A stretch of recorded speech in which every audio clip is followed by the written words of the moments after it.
This is the Hohem iSteady M7. It's a 3-axis gimbal for your smartphone with a magnetic AI tracker that can also do a few other neat tricks. Alright, real quick, I want to thank Hohem for sending this out to me to check out and review.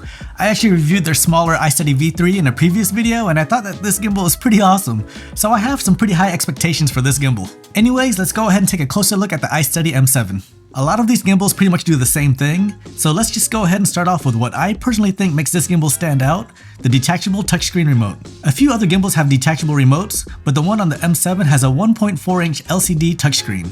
Not only does this make it easy to adjust the parameters of the gimbal, but this screen gives you a real-time preview of what you're filming.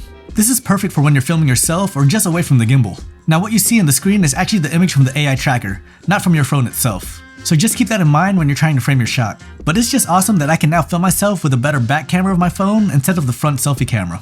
With the screen, it makes it easier to track a subject too. All you have to do is double tap your subject or drag and select around your target.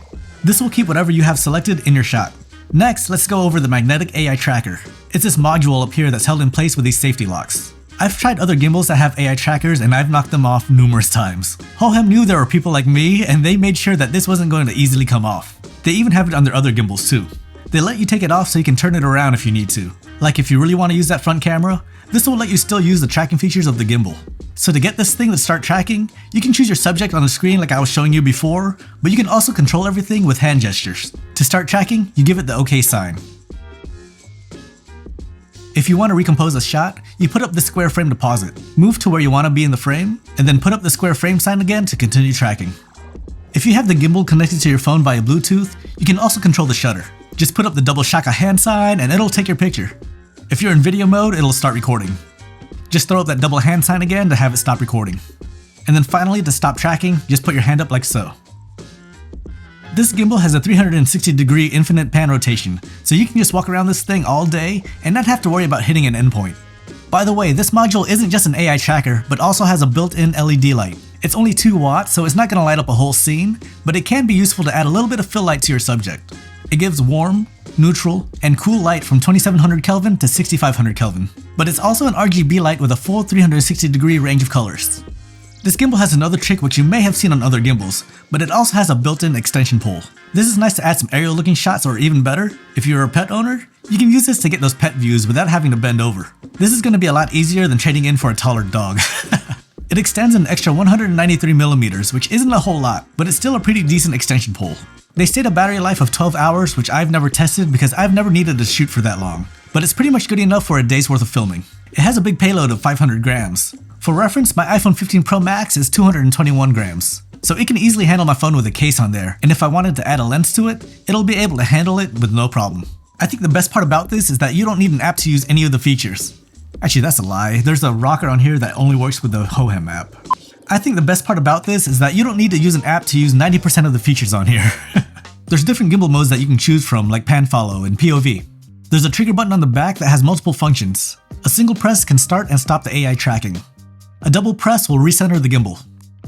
A triple press will rotate the phone to front or back facing. Pressing it 4 times will move the gimbal arms around and out of the way of your camera. This is really useful if you're going to use a wide angle camera on your phone, because as you can see here, the arm can get in your shot. So just press the trigger 4 times to get everything out of the way. You can also press and hold the trigger to go into lock mode. And finally, if you single press and then press and hold, it goes into sports mode. On the side is a wheel that you can use to control the light, to rotate the motor, or to control the focus. There's also 2 buttons on the side that lets you set points for the gimbal. This is really useful for motion time lapses. The default rotation is 1 minute, but you can adjust it from 15 seconds up to 1 hour. Once again, all of this can be done on the remote. Most of it can be done with the touchscreen, but there's also a button here on the side that acts like the trigger button. So yeah, this is a really nice phone gimbal that does almost everything that you'd want a gimbal to do. So my biggest issue with this gimbal is the fact that it doesn't fold up. This makes it not as travel friendly like their V3. And speaking of travel friendly, it's nice that the M7 comes with a tripod that you can attach to the gimbal, but the V3 has a neat feature where the tripod legs are built in. This lets me easily throw it into my camera bag or into one of my slings. You're not going to be able to do that with the M7. Of course, these are mostly just problems if you're planning on traveling with it. I do a lot of traveling, so these are a couple of big factors for me. Another thing which may affect you is vertical filming. It's not really that big of an issue, but if you want to switch from filming landscape to portrait, you'll have to turn the gimbal off, physically rotate the holder, and then rebalance before turning it back on.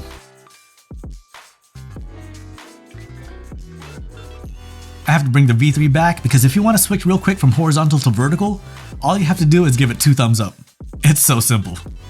Once again, this isn't a big issue because I don't think you're going to be switching back and forth often. It's just a neat feature on the V3 that I've been spoiled by. Anyways, if you do buy the Hohem iSteady M7, here's what you'll get. Here's the packaging. Let's take it out. Everything is packed in this molded case. Let's open it up. Manuals. Let's check out this box first. We got a USB-C to C cable, USB-A to C charging cable. Here's a mini tripod. It has a wide footprint. And finally, the gimbal itself. Here's the AI tracking module and the detachable remote. That's everything. Alright, I'm gonna go see if I can trade my dog in for a taller model.